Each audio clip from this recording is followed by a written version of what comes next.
অলি যার নাম রবি ইবনে সুলাইমান, ইনি আমার ভাইরা মক্কা মদিনায় হজ্জে বাইতুল্লাহ করবে। এখনকার দিনে যারা পয়সাওয়ালা এরা হংকং, ব্যাংকক, এমনকি আমার ভাইরা বিভিন্ন রাষ্ট্রে তারা কিন্তু এইভাবে সফরে যায়। এ বাবারা বন্ধুরা, টুরিস্ট ভিসা নিয়ে টাকা পয়সা খরচ করে আনন্দ উপভোগ করার জন্য বিশ্বকাপ খেলার সময় আমার বাবারা বন্ধুরা বহু টাকাওয়ালা পয়সাওয়ালা এরা কিন্তু লক্ষ লক্ষ টাকা ব্যয় করেছে মাত্র 2 ঘন্টার খেলা দেখার জন্য।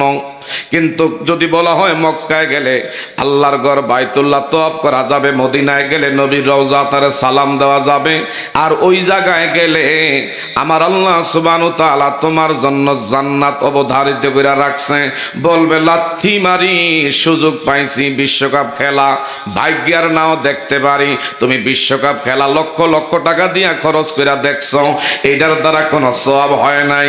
যতক্ষণ সময় ব্যয় করছো তুমি কিন্তু কবিরা গুনাহ করতেছ।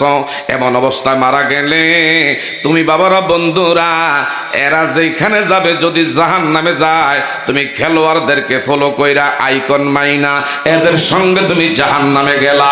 আর আমার নবীরে যদি অনুসরণ করতা, নবীরে যদি ভালোবাসতা, কোরআনকে মহব্বত করতা, মক্কা মদিনা যদি যাইতা, এই বিনিময়ে আমার আল্লাহ তোমার জান্নাত দিতে। বলেন ঠিক না ভাই? ঠিক। কিন্তু আমার ভাইরা রবি ইবনে সুলাইমান জবর বিখ্যাত আল্লাহর ওলি, যিনি আমার ভাইরা সিনার মধ্যে একটা দুইটা না লক্ষ লক্ষ নবীর হাদিসে কারিমা ছিল। ইনি ওনার বন্ধু বান্ধবদেরকে দেখা দাওয়াত দিল, বন্ধুরা চলো। কয় কোথায়? এই বছর তোদেরকে নিয়ে একটা কাফেলা বানাইয়া আল্লাহর ঘর বাইতুল্লাহ তওয়াফ করব, মদিনা নবীর রওজায় গিয়া সালাতু সালাম দিমু। বন্ধু বান্ধবরা বলল, বন্ধু তোমার কথায় বড় আনন্দ পাইছি, ভালো লাগছে। এই জীবনে সময় পাইছি কত জায়গায় গানের সময় গান শুনছি, অপসাংস্কৃতিক অনুষ্ঠানের সময় কাটাইছি, কত রং মহলে গেছি, বন্ধু মহলে গেছি।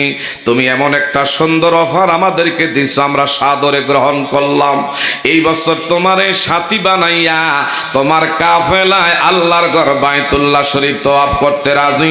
জোরে জোরে বলেন না মারহাবা।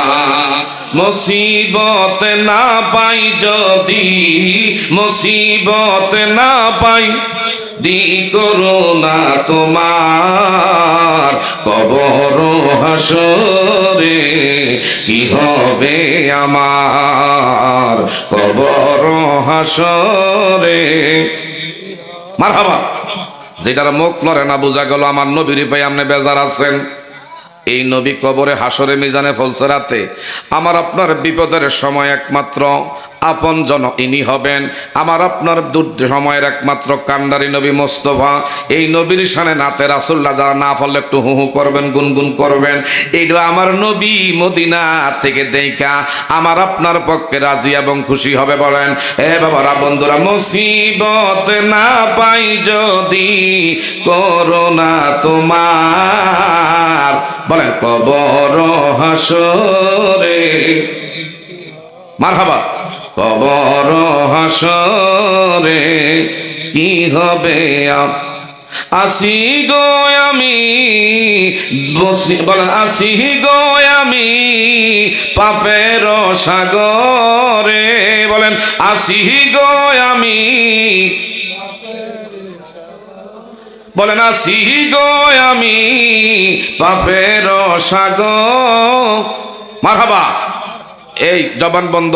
বোঝা গেল যে বাবারা বন্ধুরা নাতের রাসূলের অনেকে বিরুদ্ধে আছে। গান গাইলে অসুবিধা নাই, নবীর নাতের রাসূল গাইলে অনেকে আছে এটা খারাপ মনে করে, আছে না নাই? কিন্তু আমার বাবারা বন্ধুরা নবীর নাতের রাসূল যেখানে গাওয়া হয় এটার দ্বারা সওয়াবে আমার আল্লাহ বর্ধিত করে দেয়। আরো জোরে কন্যা সুবহানাল্লাহ। আর ওলি আল্লাহর সাবজেক্ট নিয়ে যেখানে আলোচনা হয় গুনাহ মাফের কাফারা আদায় হয়ে যায়। চিৎকার মেরে বলেন মারহাবা। আর একটু জোরে বলেন আলহামদুলিল্লাহ। আমরা কি ওলি আল্লাহ চাই কি চাই না?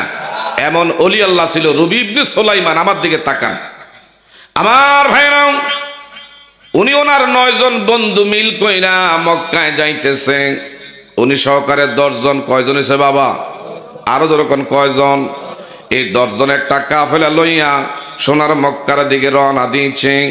যেতে যেতে তখনকার দিনে তো বিমান ছিল না, জাহাজ ছিল না, পায়ে হাইটা হাইটা হজ করা লাগতো। আমার ভাইরা, এই 10 জনের কাফেলা লইয়া রবি ইবনে সুলাইমান মক্কা মদিনার দিকে পায়ে হেঁটে রওনা। যেতে যেতে যেতে যেতে আমার ভাইরা হঠাৎ করে নামাজের সময় নিকটবর্তী একটা গাছ পাইছে, পাশে একটা নদী পাইছে। নদীর কিনারায় গাছের নিচে বন্ধু বান্ধবদেরকে বললেন এই জায়গার মধ্যে একটু আমাদের রেস্টে থাকার দরকার। সবাইরে বললেন তোমরা রেস্টে থাকো, যাদের অজু নাই অজু বানাই নদীর কিনারায়। নদীর কিনারায় কিছু বন্ধু বান্ধব লইয়া অজু করতে নামছে। যাদের অজু আছে তাদেরকে বলল তোমরা এই কাফেলার মধ্যে দয়া করে বসো, অপেক্ষা করো। আল্লাহর ওলি রবি ইবনে সুলাইমান নদীর ভিতরে থেকে অজু বানাইয়া যখন উপরের দিকে উঠছে, নদীর পাড়ের মধ্যে দেখতে পায় একটা মরা গাদা মইরা রইছে। আর পাশে আল্লাহর একজন বান্দি, এমন একজন বান্দি যার হাতের মধ্যে হাত মৌজা, পায়ের মধ্যে পা মৌজা, মুখের মধ্যে নিকাব। এ বাবারা বন্ধুরা, খাস পর্দানিসীন আল্লাহর বান্দি মরা গাদার পাশে এইভাবে আমার বাবারা বন্ধুরা ঘোরাঘুরি করে। আল্লাহর ওলি রবি ইবনে সুলাইমান কয় বিষয়টা বুঝলাম না, ইনি এমন একজন আল্লাহর বান্দি খাস পর্দানিসীন, কিন্তু মরা গাদার পাশে দাঁড়ায় রইছে। সবারে বলল যাও তোমরা ওইখানে গিয়া নামাজের সময় চলে যাচ্ছে, নামাজে দাঁড়াও, আমি একটু দেরি করে আসতেছি। কয় কেন? ও আমার মন বলে নিশ্চয়ই এর মধ্যে কোনো রহস্য লুকায়িত আছে। জোরে বলা যাবে নি মারহাবা। আল্লাহর ওলি রবি ইবনে সুলাইমান দেখতে পায় আল্লাহর বান্দি মরা গাদাটার থাইকা এইভাবে সাথে একটা আমার বাবারা বন্ধুরা থলিয়া ছিল, থলিয়ার ভিতরে থেকে একটা ধারালো চাক্কু বের করছে। কি বের করছে? চাক্কু বের করছে। এই চাক্কুটা বের কইরা মরা গাদার থেকে গোস্তগুলো কাটতেছে। কিছু কিছু মরা গাদার গোস্ত কাইটা কাইটা থলিয়ার মধ্যে ঢুকাইছে। ঢুকাইয়া আস্তে আস্তে উনি ওনার গন্তব্যের দিকে কদম বাড়াইতেছে। আল্লাহর ওলি রবি ইবনে সুলাইমান এই মুহূর্তে বড় চিন্তিত হয়ে বললেন, এক তো মুসলমান, গাদা খাওয়া হারাম, আবার হইল মরা গাদা, কিন্তু আল্লাহর বান্দির হাতের মধ্যে মৌজা, পায়ের মধ্যে মৌজা, মুখের মধ্যে নিকাব, এমন খাস পর্দানিসীন আল্লাহর বান্দি। দেখাশোনায় বোঝা গেল ইনি সম্ভ্রান্ত কোনো ফ্যামিলির মেয়ে হবে, কিন্তু উনি যে কাজে কর্মে যা করছে এটা তো ভালো লাগলো না। দৌড়ে উনি ওনার বন্ধু বান্ধবের কাছে গেছেন, তোমরা নামাজ পইরা সোজা মক্কার দিকে কদম বাড়াইতে থাকো। বন্ধু বান্ধব কয় তুমি তাহলে কি আমাদের সাথে এই মুহূর্তে যাচ্ছ না? ও আমার যদি সম্ভব হয় যাব, আর সম্ভব না হলে এই বছর হয়তো যাইতে নাও পারি, আগামী বছরে দেখি মক্কা মদিনায় যাইতে পারি কিনা। কারণ আমাকে এমন একটা বিষয় নাড়া মারছে, আমি যদি খোঁজ না নেই, ওই পর্যন্ত না যাই, আমার মনের মধ্যে অশান্তি অতৃপ্তি থাকবে। জোরে জোরে বলেন মারহাবা। রবি ইবনে সুলাইমান আল্লাহর বান্দির পিছনে পিছনে ছুটলেন। যেতে যেতে বহুদূর হঠাৎ করে আল্লাহর বান্দি ঘরের ভিতরে যখন প্রবেশ করতেছে, জীর্ণ শীর্ণ ভাঙ্গাচুরা ঘর, ভিতরের দরজার কাছে গিয়া দাঁড়াইতে দেরি, ওনার 3টা মেয়ে সন্তান ছিল, এর মধ্যে ছোট্ট একটা বাচ্চা আছে। এই বাচ্চাটা হাউ মাউ করে রোনাদারি শুরু করছে। এই বাচ্চাটা চিকরা বাকরা শুরু করছে, মা মা ও মা, আর কতক্ষণ না খাই আমাদেরকে তুমি এইভাবে রাখবা? আমাদের ক্ষুধার যন্ত্রণা করি যাত্রা এইভাবে বিশেষ করে আগুন জ্বইলা রইছে, তাড়াতাড়ি কইরা মা তুমি কি ব্যবস্থা করছো, আমাদের খাবারের ব্যবস্থা করো। মহিলারা ডেকে বললেন, ও আল্লাহর বান্দিরা, এগো আমার বাচ্চারা, তোমাদের জন্য খাবারের ব্যবস্থা করে আমি ঘরে ফিরছি। জোরে বলা যাবে নি মারহাবা। খানাটা কি হালাল না হারাম? আরো জোরে কোন, খানাটা কি হালাল না হারাম? এক তো হইল গাদা, আরো কইছে মরা। এই মরা গাদার গোস্ত কাইটা ঘরের দরজায় বাচ্চাদেরকে ডেকে বলেন তোমাদের জন্য খাবারের ব্যবস্থা করছি। এমনি রবি ইবনে সুলাইমান আল্লাহর ওলি বাইরে থেকে সালাম বিনিময় করলেন, মা ও মা, আমি একজন মুসাফির, আপনার কাজে কর্মে এমন দৃশ্যটা দেখা আমার বাড়ি পর্যন্ত আপনার এখানে আসতে আমি বাধ্য হলাম। এগো মা, একটা বিষয় জানতে চাই, আপনি কি মুসলিম না অন্য কোন ধর্মাবলম্বী? আল্লাহর বান্দি ডেকে বললেন, কেমন কথা বলছেন মুসাফির, আমি শুধু মুসলিম নই, আমি আখেরি নবীর একজন আওলাদের রাসূল, আমি নবীর বংশের একজন আল্লাহর বান্দি। জোরে জোরে বলেন না মারহাবা। আরেকটু জোরে বলেন না আল্লাহু আকবার। আল্লাহর নবীর আমি একজন বংশের একজন আল্লাহর বান্দি। হযরত রবি ইবনে সুলাইমান ইনি বললেন, এ আল্লাহর বান্দি, তোমাকে আমি একটা বিষয় বলার জন্য গোমা এখানে এসেছি। আপনি যদি নবীর বংশের আওলাদ হয়ে থাকেন, আপনি কি জানেন না মুসলিম জাতি মরা কোনো জিনিস এইভাবে খাওয়া এইটা কিন্তু হারাম। আরেক দিক দিয়ে হলো মরা গাদা, এটাও তো কিন্তু হারাম। আপনি যদি নবীর বংশের আওলাদ হয়ে থাকেন, কেমনে গো মা মরা গাদার পশু কাইটা ঘরের মধ্যে নিয়ে আসছেন? আল্লাহর বান্দি চোখের পানি ছেড়ে কয়, ও গো আল্লাহর গোলাম, একদিন দুই দিন নয়, আজ বিগত 3 দিন ধরে ঘরের চুলে আগুন জ্বলে না। বাচ্চারা না খেয়ে থাকতে থাকতে তাদের কলিজার মধ্যে আগুন জ্বলে গেছে। আমি কিং কর্তব্য বিমূঢ় হইয়া সান্ত্বনা দেওয়ার জন্য এইভাবে তাদের জন্য এগুলা কাইটা নিয়ে আসছি, মূলত খাওয়ানোর জন্য আমি আনি নাই। হযরত রবি ইবনে সুলাইমান বলে, আল্লাহর বান্দি গো, আমার নবীর বংশের পরিচয় আপনি দিয়েছেন, আমি আর এই মুহূর্তে ধীর থাকতে পারলাম না। আমার নবীর বংশের মেয়েরা না খেয়া থাকবে, আর আমি মক্কায় মদিনায় হজ করব টাকা খরচ কইরা। না না না, এই বছর হজে গেলাম না। এগো মা, যদি মনে কিছু না নেন, মক্কা মদিনায় হজে না যাইয়া এই টাকাগুলো আমি আপনারে আল্লাহর হস্তে হাদিয়া হিসাবে দিয়ে দিলাম। আরেকটু জোরে। আল্লাহর বান্দিরে মক্কা মদিনায় যাওয়ার টাকা রবি ইবনে সুলাইমান সব দিয়া দিছেন। আল্লাহর বান্দি বলে, ও আল্লাহর গোলাম, আপনি তো একটা ভালো কাজে শুভ কাজে বের হইছেন, মক্কা মদিনায় যাচ্ছেন, আপনি মক্কার টাকা আমারে দিয়ে যান, এটা হয় না। কয় না না, বেঁচে থাকলে আগামীতে আমি হজ করবো, কিন্তু আমার নবীর আওলাদের রাসূল যদি না খেয়া কষ্ট পায়, আমার নবী যদি আমারে বলে, আমার আওলাদ তোমার সামনে এমন এমন নজরে তুমি পাইছ, তুমি কিছুই করলা না, জবাব দিতে পারবো না।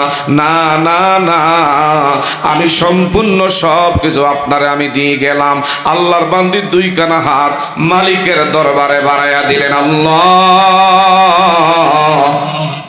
তোমার গোলাম মক্কা মদিনায় না যাইয়া সম্পূর্ণ টাকা করি আমারে দান কইরা গেছে। কারণ নবীর বংশের লোক তারা কখনো বাইরা বাবারা বন্ধুরা যাকাত খাওয়া, ফেতরা খাওয়া, এ বাবারা বন্ধুরা দান খয়রাতের টাকা খাওয়া সম্পূর্ণ হারাম। আল্লাহর বান্দি বলল, আপনি নিজে মক্কা মদিনা না গিয়া ওই টাকা আমাকে আপনি সদকা করেছেন, বলেন না সুবহানাল্লাহ। আরেকটু জোরে কন্না আল্লাহু আকবার। কয় না না, আমি সদকা করি নাই, আপনাকে আমি হাদিয়া উপকৌটন হিসাবে দান করলাম। সুবহানাল্লাহ। যখনই হাদিয়ার নাম উল্লেখ করেছে, আল্লাহর বান্দি 2 কানা হাত মালিকের দরবারে বাড়াইয়া দিছে, আল্লাহ, আমার এই ভাই আপনার গোলাম মক্কা মদিনায় না যাইয়া এই টাকা নবীর আওলাদের পক্ষে কোরবানি কইরা গেছে, তুমি তার এই বছর হজ না করে বাড়িতে পৌঁছায়া দিও না। একটু জোরে বলা যাবে নি মারহাবা? আরেকটু জোরে বলেন না আলহামদুলিল্লাহ। পাইলে নিরা লাই গো নবী, পাইলে নিরা, বলেন পাইলে নিরা নবীর দুই কদম করিতাম সম্বনে দুই কদম চরণে তুলি মাগব গায় পাইলে নিরা লায় গো নবী। নবী আমরার বহু দূরে লোহিত সাগরের দ্বারে, ঠিক না বে ঠিক? নবী আমরার বহু দূরে লোহিত সাগরের দ্বারে। হায় হায় পাগলেরা সালাম দিলে আশেকেরা সালাম দিলে নবী শুনতে পায় পাইলে নিরা মারহাবা পাইলে নিরা লায় গো নবী। আমি মৃত লাশ হইলে কেউ নিবে না আমায় কোলে। মরার পরে আর কেউ আপন থাকে? আমি মৃত লাশ হইলে কেউ নিবে না আমায় কোলে। আয় হায় দয়া করে লইয়েন কোলে দয়া করে নবী মুস্তাফায় পাইলে নিরা লাহে গো নবী। আরো ধরে পাইলে নিরা লাহে গো নবী। আমার বাবারা বন্ধুরা, আমরা কি নবীর পক্ষে থাকতে চাই কি চাই না? নবীর পক্ষে থাকলে লাভ না লোকসান? আমার ভাইরা যে নবীর পক্ষে থাকবে, আমার নবী এই উম্মতরে না লইয়া জান্নাতে যাবে না। জোরে জোরে কন্যা সুবহানাল্লাহ। বলতেছিলাম এই রবি ইবনে সুলাইমান মক্কা মদিনায় না গিয়া এই টাকা আল্লাহর বান্দিরে দিয়া গেছে। আল্লাহর বান্দি মালিকের দরবারে হাত বাড়ায় বাড়ায় দোয়া করে, আল্লাহ ওনারে হজ না করে বাড়ি তুমি নিও না। আল্লাহ পারে কি পারে না? আল্লাহর ক্ষমতা আছে না নাই? আমার বাবারা বন্ধুরা, আল্লাহর গোলাম ওই জায়গার মধ্যে আসছে। এই জায়গার মধ্যে আইসা দেখে সবাই মনক্ষুণ্ণ হইলেন কষ্ট পাইয়া। তারা 9 জনের মক্কা মদিনার দিকে যাচ্ছে। সুবহানাল্লাহ। কোথায় যাইতেছে? মক্কা মদিনার দিকে কদম বাড়াইছে। আল্লাহর ওলি রবি ইবনে সুলাইমান দৌড়ে তাদেরকে বলতেছে, বন্ধু বান্ধব তোদেরকে বলি মনে কষ্ট নিস না। আমি যেই টাকা খড়ি লইয়া বের হইছিলাম মক্কা মদিনায় যাব, আমার নবীর আওলাদ না খাইয়া অর্ধাহারে অনাহারে মানবতার জীবন যাপন করছে, আর আমি দেখা সইতে পারি নাই। এই সম্পূর্ণ টাকা করি আমার নবীর আওলাদের পক্ষে আমি সব হাদিয়া দিয়া দিয়েছি। সবাইকে বন্ধু কাজটা ভালো করো নাই, তোমার নিয়ে আমরা বের হইছি, তোমার কথা উদ্বুদ্ধ হইছি, আমরা তোমার নিয়ে মক্কা মদিনা যাবা, তুমি আমাদেরকে তুইয়া আজকে বলতেছো যাবা না, কাজটা ভালো হয় না। আল্লাহর বান্দি দোয়া করছে হজ না করাইয়া তারে বাড়িতে পৌঁছাইও। সুবহানাল্লাহ কইতেন না? নবীর আওলাদের দোয়া কবুল হয়নি? বরকত আসেনি? এদের মুখে আমাদের মুখের মতন ফাইকারি ধরে সকাল থেকে সন্ধ্যা, এইভাবে আমরা বলি মিথ্যা। আর নবীর বংশের লোকেরা, এই বাবারা বন্ধুরা, না খায়া থাকলেও কখনো কারো কাছে ছোট মাথা নত হাত বাড়াইতে পারে? সঙ্গে সঙ্গে 9 বন্ধু পায়ে হাইটা মক্কায় গেছে। আল্লাহর ঘর বাইতুল্লাহ শরীফে গিয়া দেখে, হায়রে বন্ধু রবি ইবনে সুলাইমান বলছে আসবে না, গিয়া দেখে আল্লাহর ঘর বাইতুল্লাহ এদের আগে আগে তওয়াফ করে। আর একটু আসতে, এদের আগে আগে তওয়াফ করে। সুবহানাল্লাহ কইতেন না? বলল যে আমরা আমাগুলোকে কইলে উনি আইতো না, আর হ্যাঁ আমাগো আগে আইসা আল্লাহর ঘর তওয়াফ করতেছে, কাজটা করতেছি কেন? সুবহানাল্লাহ। যাক, এখানে কিছু বলা যাবে না, আদবের খেলাফ হবে। গেছেন বাবারা বন্ধুরা, সাফা মারওয়া ওই জায়গাও গিয়ে দেখি বন্ধু তাদের আগে আগে এই রবি ইবনে সুলাইমান সাফা মারওয়া ওই জায়গায় সাই করতেছে। আমার বাবারা বন্ধুরা, মাকাম ইব্রাহিম পাথর, ওই পাথরের মধ্যে গেছে, গিয়া দেখে এদের আগে আগে নফল নামাজ পইরা পইরা মালিকের কাছে দোয়া করে। আল্লাহর ঘর বাইতুল্লাহর গিলাফের মধ্যে এরা হাত দিতে পারে নাই, কিন্তু বলে আমাদের বন্ধু রবি ইবনে সুলাইমান আমাদেরও আগে আগে আল্লাহর ঘর বাইতুল্লাহর গিলাফ ধইরা এইভাবে চুমু খায়, আদর করে আমার আল্লাহর কাছে মনের ফরিয়াদ বলে, বলেন সুবহানাল্লাহ। শুধু তাই না, কালো পাথর হজরত আসওয়াদ পাথরের মধ্যে গেছে, গিয়া দেখে এদের আগে আগে বন্ধু রবি ইবনে সুলাইমান আল্লাহর ঘরের সামনে যে কালো পাথর হজরে আসওয়াদ পাথর, এটা তারা চুমু দিতে পারে না, কিন্তু এদের আগে আগে রবি ইবনে সুলাইমান চুমু খায়। আরেকটু জোরে কন্যা মারহাবা। যাব আমরা নবীর বাড়িতে, হায় হায় যাব আমরা। মনটা চাই কি চায় না? আমরা কি ওলি আল্লাহর মাধ্যমে, এ বাবারা বন্ধুরা, এদের পথটাই হলো ইহদিনাস সিরাতাল মুস্তাকিম, ঠিক না বেটি? এই পথটাই সঠিক পথ। আমরা কি মদিনা যেতে চাই কি চাই না? বলেন যাব আমরা নবীর বাড়ি, এ দয়ার নবী মায়ার নবীর রওজা দেখিতে, হায় হায় দয়ার নবী।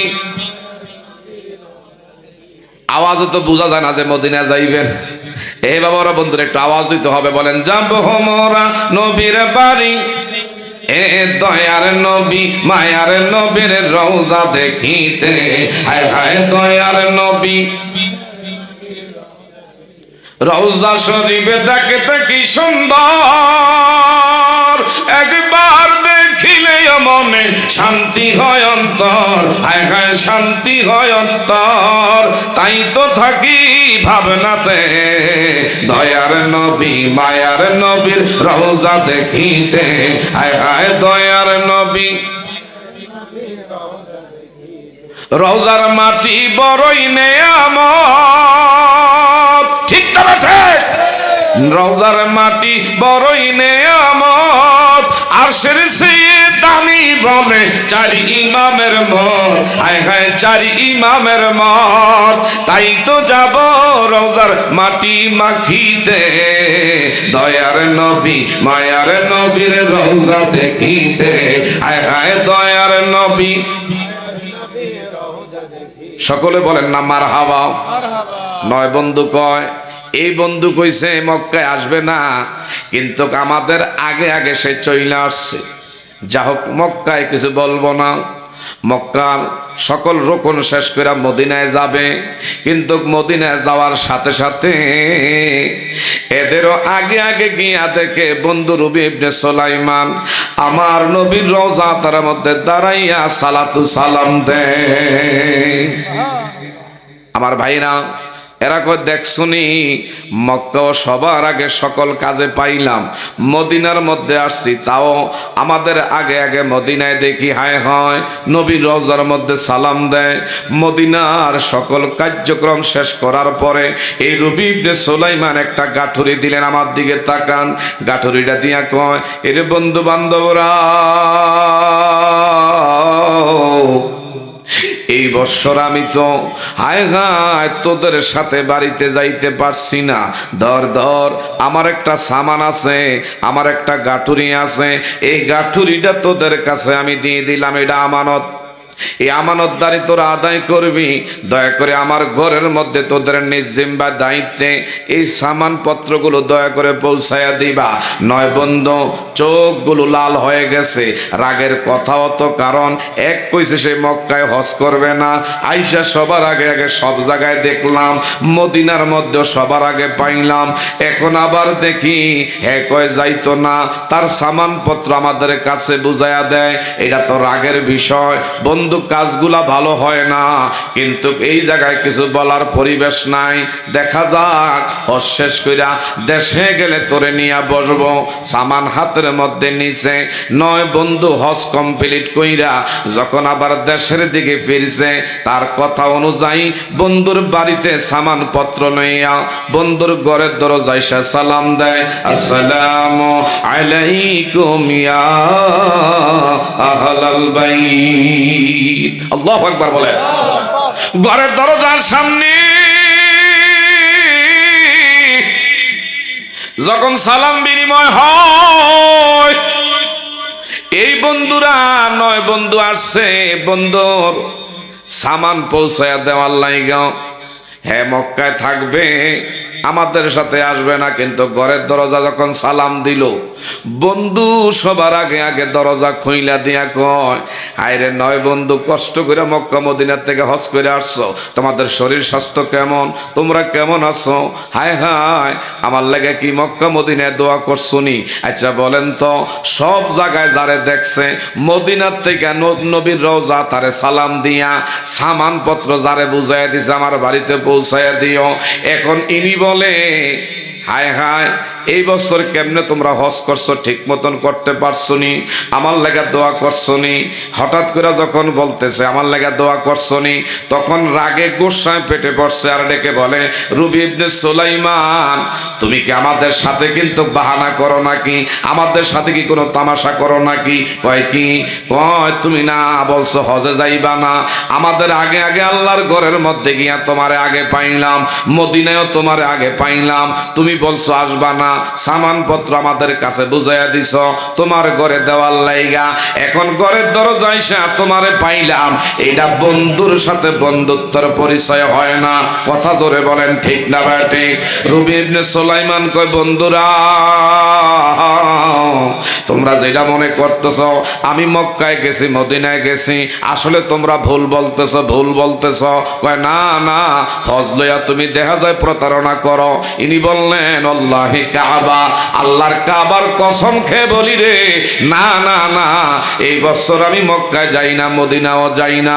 তোমরা বলছো আমি হজ করছি, আমি কিন্তু হজে যাইতে পারি নাই, কারণ আমি হজের যেই টাকা পয়সা ছিল, রসদপত্র ছিল, সব নবীর বংশের আওলাদের আমি দিয়া গেছি। বলেন সুবহানাল্লাহ।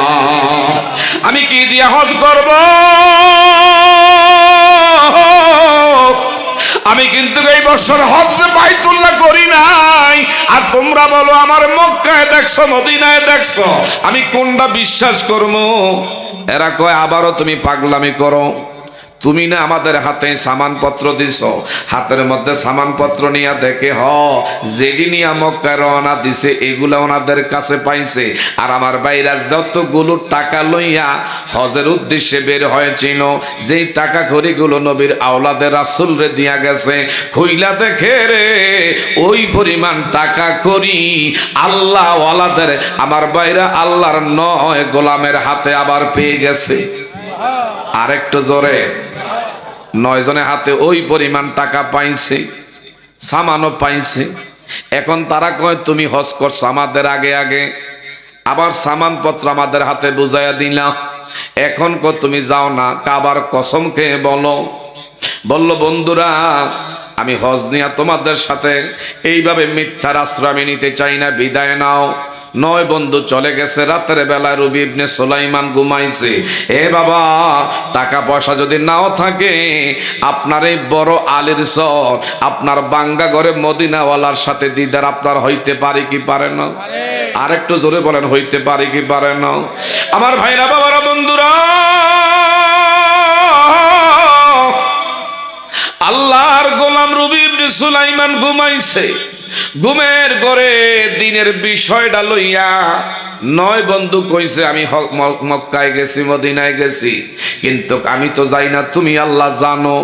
এই বিষয় নিয়ে চিন্তা করে রাতের বেলা ঘুমাইছে। আমার মদিনাওয়ালা দয়ার নবী, মায়ার নবী, উম্মতের কান্ডারি আর মদিনা থাকে নাই, সোজা আমার ভাইরা এর বাঙ্গা ঘরের মধ্যে আইসা আমার মদিনাওয়ালায় বলে, এরে রবি ইবনে সুলাইমান, তোর চিন্তার কোনো কারণ নাই, তোর কোনো টেনশনের কারণ নাই। তোরে বলতেছে তুই মক্কায় গেছত, মদিনায় গেছত, আর তুই বলস তুই যাস না। আসলে তোরটাই ঠিক। আমি মদিনাওয়ালায় তোর প্রেম দেখা, ভালোবাসা দেখা, আমার আওলাদের রাসূলের পক্ষে তোর সহযোগিতা দেখা আমি মদিনাওয়ালায় তোর পক্ষে খুশি হইয়া গেছি। আর তোর পক্ষে এই বছর আমার আল্লাহ একজন ফেরেশতা দিয়া অবিকল তোর চেহারা সুরত, তোর আকৃতি প্রকৃতি সব কিছু দিয়া তোর পক্ষে একটা বদলা স্বয়ং আমার আল্লাহ ফেরেশতা দিয়া করাইছে। জোরে বলা যাবে নি মারহাবা? আরেকটু জোরে বলেন না আল্লাহু আকবার। বাবারা, বন্ধুরা, আমার দয়ার নবী, মায়ার নবী বলে এই বছর তুই হজে যাস না, এটা কিন্তু ঠিক আছে, কিন্তু আমি মদিনাওয়ালা তোর প্রেম দেখা, ভালোবাসা দেখা, আমার আওলাদের রাসূলের পক্ষে তোর সহযোগিতার হাত দেখা আমি মদিনাওয়ালা এত খুশি হয়েছি, এত তোর প্রতি আমি মদিনাওয়ালা কবুল করেছি। আল্লাহর কাছে বলছে, গো আল্লাহ, এই লোকটা আমি মদিনাওয়ালার রওজা আসার নিয়ত করেছে, কিন্তু আমার আওলাদের রাসূলের পক্ষে এই হাত সে বাড়ায় গেছে, তারে কিন্তু তুমি এই বছর হজ না করে নিও না। আমার আল্লাহ তোমার পক্ষে একজন ফেরেশতারে তোমার চেহারা সুরত, তোমার আকৃতি প্রকৃতি নমুনা সব কিছু ঘটনা আমার আল্লাহ দিয়া আমার পক্ষে আমার আল্লাহ ফেরেশতা দিয়া হজ করাইছে। তবে কি এই হজটা তুমি করেছ?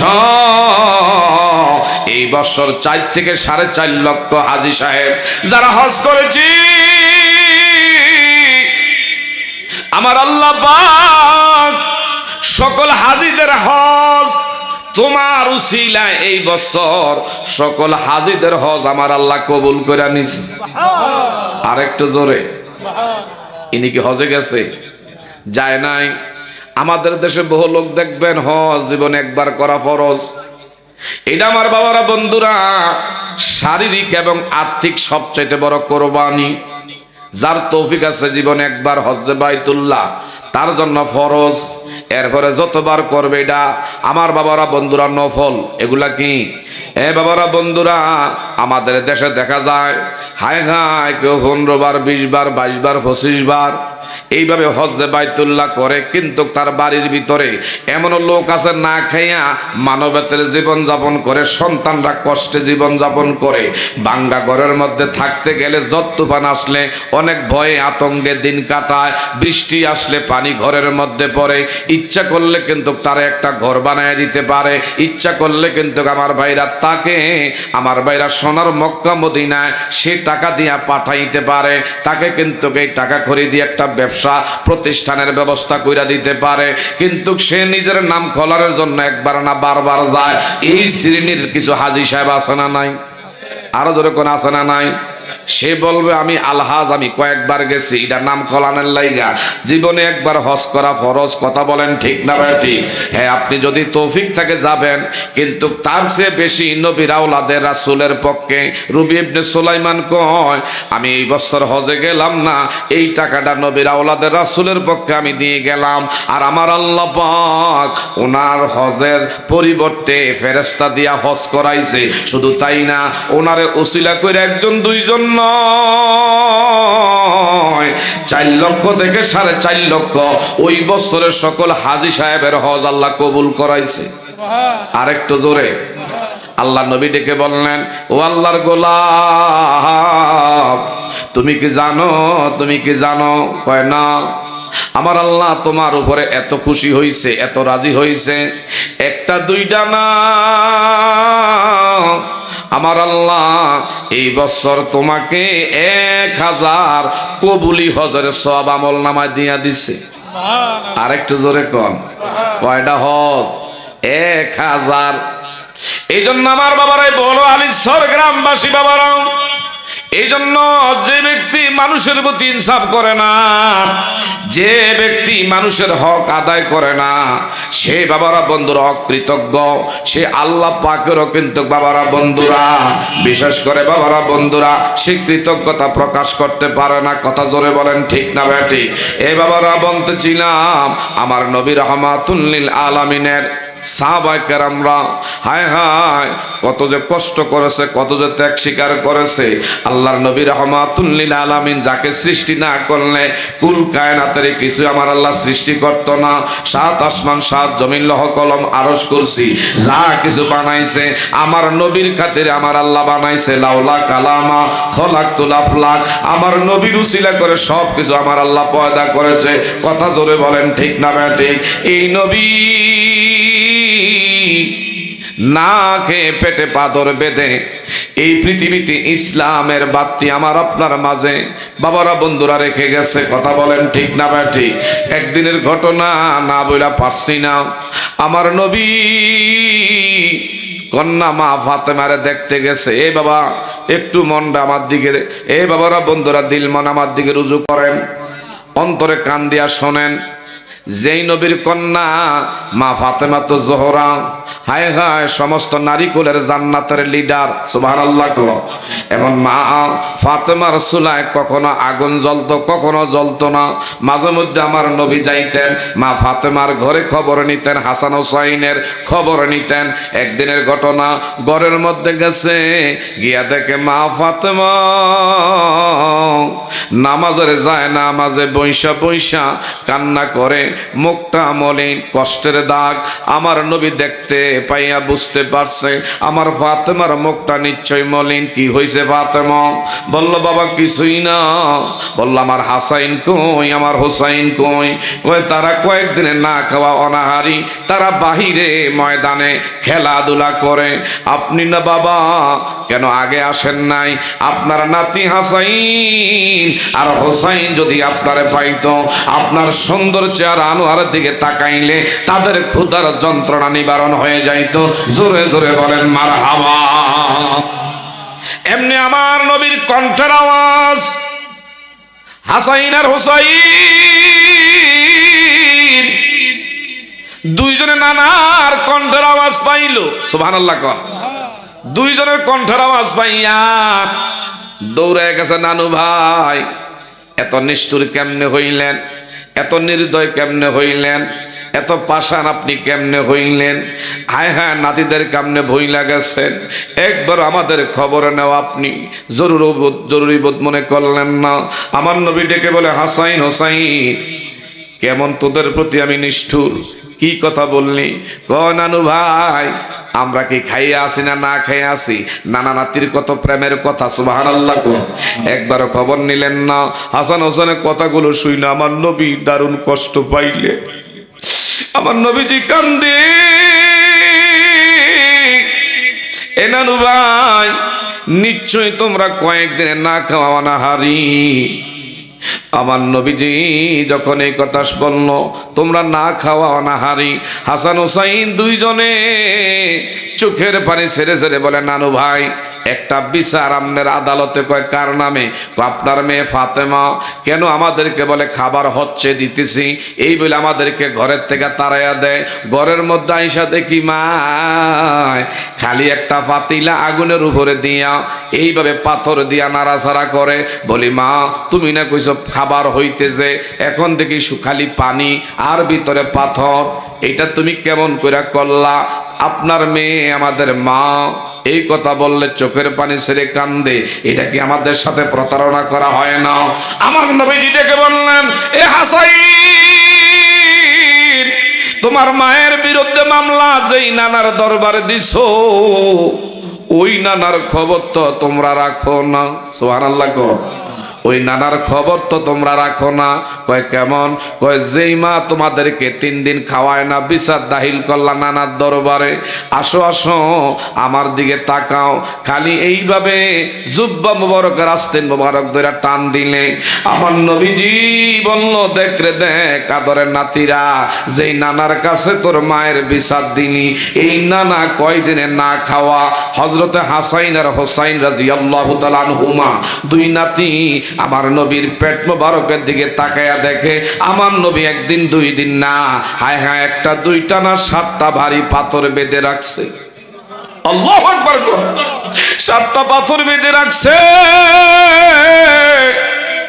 হাসান হোসেন বলে, নানু ভাই আমরা 3 দিনে না খাওয়া অনাহারি, আর আপনার পেটের মধ্যে 7টা ভারী ভারী পাথর, ব্যাপার কি? আমার নবী বলল, হাসান হোসেন তোমার মা 3 দিন খাওয়ায় না, আর যেই নানার দরবারে বিচার দিলে এই নানার 7 দিনে না খাওয়া অনাহারি। আল্লাহু আকবার। কাজে 3 দিন বেশি না, 7 দিন বেশি। আমার নবীজি খন্দকের ময়দানে সাহাবায়ে কেরামদের কাফেলা নিয়া আমার ভাইরা নবীজির নেতৃত্বে সাহাবায়ে কেরাম এইভাবে হাতে কোদাল নিছে আর বিশেষ করে পাত্র নিছে, এইভাবে লম্বা হবে 3 মাইল, এমন প্রস্থ হবে আমার ভাইরা 30 ফিট, গর্ত হবে 30 ফিট। এইভাবে আমার নবী যে নিজে মদিনার পশ্চিম দিক দিয়ে একটা খাল খনন করবে, সাহাবায়ে কেরামদেরকে ডেকে বললেন, তোমরা যার যা কিছু আছে তা নিয়া এই মদিনা রক্ষার জন্য বেরিয়ে পড়ো, খাল খনন করার কাজে তোমরা বেরিয়ে পড়ো। একজন দুইজন না, 3000 নবীর সাহাবায়ে কেরাম খন্দকের ময়দানে খাল খননের কাজে নেমে পড়লেন। সুবহানাল্লাহ বলেন। আমার ভাইরা, যেই নবীর গায়ে মশা মাছি বসা হারাম, এই নবী নিজের হাতে কোদাল নিছে, এই নবী নিজের হাতে কোদাল দিয়া বাড়ি বাড়ি পাথরগুলো এইভাবে আমার ভাইরা, আমার বাবারা, বন্ধুরা কাইটা কাইটা পাত্রের মধ্যে তুলতেছে। এক পর্যায়ে সাহাবায়ে কেরামদেরকে বলে, এই ভারী পাত্র আমার মাথার মধ্যে তোরা উঠাইয়া দে। সাহাবায়ে কেরাম কান্দে, ইয়া রাসূলুল্লাহ, ইয়া হাবিবাল্লাহ, আমরা বেঁচে থাকতে দিনের নবীর মাথায় ভারী বোঝা আমরা উঠাইয়া দেই, এটা কেমন করে সম্ভব? যদি জীবন দেওয়া লাগে আমরা জীবন দেবো, আল্লাহু আকবার। যদি জীবন দেওয়া লাগে জীবন দেবো। বোঝা মাথায় যদি বহা লাগে আমরা মাথায় বোঝা বহন করব, কিন্তু আমাদের সামনে নবীর মাথায় ভারী বোঝা নিবে, এটা হয় না। আবার নবী ডেকে বলেন, না না না, লাকাদ কানা লাকুম ফি রাসূলিল্লাহি উসওয়াতুন হাসানা। কেমন আমার আপনার জন্য আদর্শ নবী মুস্তাফা, বলেন না সাল্লাল্লাহু আলাইহি ওয়াসাল্লাম। এ বাবারা, বন্ধুরা, আমার নবী কয়, না রে না, কিয়ামত পর্যন্ত আমার উম্মতরা আমারে ফলো করবে। আমি দেশের শাসন ক্ষমতা কেমন ভাবে চালাইছি, আমি নবী নিজের দেশ চালাইতে গিয়া নিজের হাতে বোঝা, নিজের হাতে এইভাবে পাথর কাটছি, নিজের মাথায় আমি বোঝা বহন করছি। এটা কিয়ামত পর্যন্ত আমার আনেওয়ালা উম্মতরা আমারে অনুসরণ করবে। জোরে জোরে কন্যা সুবহানাল্লাহ। আমার দিকে তাকান, ডানে বামে তাকায়েন না। ফালিয়াদহাকু কালিলাও ওয়ালিয়াবকু কাসীরা। কাঁদলে আমার আল্লাহ খুশি হয়, কাঁদলে গুনাহ মাফ হয়, কাঁদলে রূহ সাফ হয়। কাঁদন না দিলে আমার আল্লাহ পাক বিরাজ করে। জোরে জোরে বলেন না মারহাবা। আমার নবীজি এই বাড়ি বোঝা সাহাবায়ে কেরামদেরকে বলল, তোমরা আমার মাথায় উঠাইয়া দাও। আল্লাহু আকবার বলেন। হযরতে জাবের, আমার নবী ডাক দিলেন, জাবের আয় আয় আয় আয়। জাবের বলল, ইয়া রাসূলুল্লাহ, ইয়া হাবিবাল্লাহ, আল্লাহ নবী গো, কেমনে গো আপনার মাথায় এত বড় বাড়ি বোঝা আমি উঠাইয়া দেই? আমার জীবন জৈবন সব আপনার কদমে আমি সবে দিলাম। আল্লাহু আকবার কোন। আমি জায়েদ বেঁচে থাকতে আপনার মাথায় এই বোঝা আমি উঠাইয়া দিতে পারি না। যদি মনে কিছু না নেন আমার মাথায় দেন। আমার নবী একটা ধমক, এই বোঝা আমারে বইতে দাও। যখন এই বোঝা হযরতে জায়েদ নবীর মাথা মোবারকে উঠাইতে দিতে চায়, হঠাৎ করে উপরে আমার নবী দুইটা হাত বাড়াইছে। এমনি নবীজির পেট মোবারক খালি হয়ে গেছে। হঠাৎ করে দেখতে পায় আমার নবীর পেটের মধ্যে অসংখ্য বাড়ি বাড়ি পাথর বেঁধে রাখছে। আরেকটু জোরে কোন আল্লাহু আকবার। অসংখ্য পাথর বেঁধে রাখছে। আমার নবী এই পাথর বেঁধে যখন রাখছে, হযরতে জায়েদ বলে, ইয়া রাসূলুল্লাহ, কেমন কইরা আপনি নবীর পেটের মধ্যে পাথর বেঁধে রাখছেন, ব্যাপারটা কি? আমার নবী কয়, এই খন্দকের ময়দানে খাল খনন করতে আমি নবী আসছি। আজ 3 দিন ধরে এক ফোঁটা পানি আমি খাই না। আজ 3 দিন ধরে এক ফোঁটা পানি খাই না। হযরতে জাবের আমার নবীজির এই অবস্থাটা দেখে একটা দৌড় মারছে। ইয়া রাসূলুল্লাহ, ইয়া হাবিবাল্লাহ, অনুমতি চাই। কয় কি অনুমতি? কয় আমি আমার বিবির লগে সলা পরামর্শ কইরা দেখি আমার নবীর খেদমতে কিছু পেশ করা যায়নি, একটু মেহমানদারি করা যায়নি। দৌড়ে গেছে নবী থেকে অনুমতি নিয়া, বিবি গো, আমার দিনের নবী মোস্তফা না খাও, 1 দিন 2 দিন না, 3 দিনের না খাওয়া নাহারি। ও বিবি কিছু আসেনি? কয় ঘরের মধ্যে 1 কেজি মাত্র জব আছে, আটা আছে, আর ছোট্ট একটা বকরির বাচ্চা। কয় দেরি করো না, আমার নবীর প্রেমে তাড়াতাড়ি করে বকরির বাচ্চাটা কোরবানি দিয়া দেই, আর 1 কেজি জব আটা দিয়া তুমি রুটি বানাইতে থাকো, আর বকরির বাচ্চাটা জবাই দিয়া আমার বাবারা বন্ধুরা মাত্র 1 থেকে 1.5 কেজি বা 2 কেজি গোস্ত, আর আমার ভাইরা 15 থেকে 16টা রুটি হয়েছে 1 কেজি রুটির। আমার ভাইরা আটার দ্বারা সোজা দৌড়ে চলে গেছে আমার নবীর দরবারে। ইয়া রাসূলুল্লাহ, চলেন আপনাকে আমার বাড়িতে আমি আমার গরিবী হালতে একটু মেহমানদারি করব। আমার নবীজি বলল, এ যাবে তুমি আমার একা মেহমানদারি করলে আমি নবী মানি না। যদি মেহমানদারি করতে হয়, এখানে 3000 সাহাবী আছে, আমার সাথী সঙ্গী 3000 আছে, সবারে লইয়া তোমার বাড়িতে মেহমানদারি করতে হবে। আর একটু জোরে কর। জাবের বলে, ইয়া রাসূলুল্লাহ, আমি শুধু 1 কেজি পরিমাণ আটা, মাত্র 15 থেকে 16টা রুটি, 1.5 থেকে 2 কেজি পরিমাণ গোস্ত, এটা দিয়ে আপনি নবীর মেহমানদারি করবো? আমার নবী কয়ে, চিন্তা তোমার করার কারণ নাই। সুবহানাল্লাহ। আরেকটা জোরে কর, আল্লাহু আকবার। নবী কারো পক্ষে থাকলে কোনো চিন্তা, কোনো ধরনের টেনশনের কারণ আছে? কিছুই নাই। আমার নবী কয়, আমি কইছি আমার 1500 আমার 3000 সাথী সঙ্গীর লইয়া বাড়ির দিকে রওনা দাও। 3000 রে দাওয়াত দিলেন। আমার নবী সামনে নেতৃত্ব দিয়া যাবের আগায়া রিসিভ করে নেয়। আর আমার নবী বলল, তুমি এমন ডান দিক থেকে সুন্দর করে সিরিয়ালে বসাও। এই যে আজকে আল্লাহর ওলি, বিশেষ করে আমার বাবারা বন্ধুরা, এই জৈনপুরের খানদান, ওনার স্মরণে এই জায়গায় মাহফিল, যতটুকু ওনাদের সাধ্য অনুযায়ী আপনাদের সহযোগিতা ক্রমে মেহমানদারি ব্যবস্থা করছে, এটা বলেন না আলহামদুলিল্লাহ। আমার ভাইরা, আমার নবী যে কয় ডান দিক থেকে সিরিয়ালে বসাও, ডান দিক থেকে বসাইলেন। 3টা কইরা রুটি দাও, 1 কেজি কইরা গোস্ত দাও। 3টা কইরা রুটি ডান দিক থেকে দেওয়া শুরু করলো। আর আমার ভাইরা 1 কেজি, বিশেষ করে 1 চামচ করে গোস্ত দিতে দিতে 3000 দিছে। আমার নবী কয়, কেউ যাবের আর কেমন আছে? ইয়া রাসূলুল্লাহ, পাত্রের দিকে তাকায়া দেখি যা নিয়া নামছি তা এখনো ঠিক আছে। আমার নবী ডেকে বললেন, যাবে আমি নবীজির প্রেমের আমার 3000 সাথী সঙ্গী এই খন্দকের ময়দানে খাল খননের কাজে আসছে। এরা কাজকর্ম করে রুজি রুটির ব্যবস্থা করলে তাদের সন্তান পরিবার খাবে।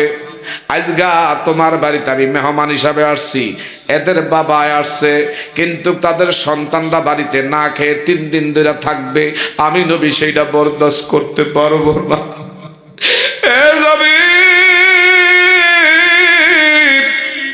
প্রত্যেকের নামের লিস্ট তোমার দিলাম, বাড়ি বাড়ি গিয়া খোঁজ কইরা সবাই রে তুমি খোঁজে তাদের পরিবারের যা আছে 16 আনা সবাই রে দয়া করে নিয়ে আসো। আরেকটু জোরে। আমার ভাইরা, কেমন নবী? এই নবী আমি আপনি চিনলাম না। আমার বাবারা বন্ধুরা, হযরতে জাবের বাড়িতে গেছেন। বাড়িতে গিয়া প্রত্যেক 3000 ব্যক্তির পরিবার বর্গ 16 আনা সবাইরে দাওয়াত দিয়ে আসছে, আসেন আমি মেহমানদারি ব্যবস্থা করছি, নবীজি আছেন। সবাই আনন্দ চিত্তে গেছেন। ওইখানে গণনা কইরা দেখে আরো 3000 লোক। আমার নবী কয়, কেউ জাবের কেমন আছে? ইয়া রাসূলুল্লাহ, যা লইয়া নামছি এখনো ফুজি ঠিক আছে। আমার নবী কয়, এখন বাকি কে? কয়, বাকি আল্লাহর নবী আর আমি হতভাগা যায়েদ। আমার নবী কয়, তুমি আগে খাও। হযরতে যায়েদ বলেন, নবী খাবে না আমি খামু, এটা হয় না। আমার নবী কয়, আমি এমন নবী নই যতক্ষণ উম্মতরা না খাইবে আমি নবী খাইতে পারি না। জোরে জোরে বলেন না মারহাবা। এইভাবে আমার নবীজির নির্দেশে জাবের খাইলেন। আমার নবী শেষে খাইছে। খাওয়ার পরে আমার নবী কইরে, যাবে তোমার যে ছোট্ট একটা বকরির বাচ্চা তোমার বিবির আদরের, এই হাড় গোড়গুলো একত্র করো, হাড় হাড্ডিগুলো একত্র করার পরে আমার নবীজি শুধু শাহাদাত অঙ্গুলি ইশারা কইরা কয়, এর জাবেরের জবাইকৃত বকরির বাচ্চা তোর দিয়ে আজকে মেহমানদারি করাইছে আমার জাবের, তুই পূর্বের মতন আবার বকরির বাচ্চা আল্লাহর হুকুমে জিন্দা হইয়া যা। জোরে জোরে বলেন না মারহাবা। এই নবীকে আমরা চাই কি চাই না? আমার ভাইরা এই নবীর পক্ষে ওলি আল্লাহ ছিল। এই যে দরবারের মধ্যে আমার ভাইরা মাহফিলটা সাজাইছে, গত বছরের তুলনায় পরিবেশটা সুন্দর হয়েছে না খারাপ হয়েছে? আরো দেখো সুন্দর হয়েছে না খারাপ হয়েছে? আজকের এই দিনে কেউ আছেন কিনা আমার ভাইরা? হায় হায়, বাবা হারাইছেন, মা হারাইছেন, দাদা হারাইছেন, দাদি হারাইছেন, কে জানি অসুস্থ আছেন, ডাক্তার দিয়া মাসে হাজার হাজার টাকা খরচ করেন, একটা লোকও যদি উঠানামা করেন, ঘাড় এদিক সেদিক করেন, আমি কষ্ট পাবি, আমি মুসাফির, অনেক দূরের থেকে এসেছি। আছেন কোন ব্যক্তি খুশি মনে বলবেন যে হুজুর আজকের এই মাহফিলে আমি আমার বাবার নামে, মায়ের নামে, বিশেষ করে আমার ভাইরা এইভাবে কয়েকটা লোক খুশি মনে কি দিবেন আমি জানি না। কে আছেন আব্বা আম্মার নামে আজকের মাহফিলের জন্য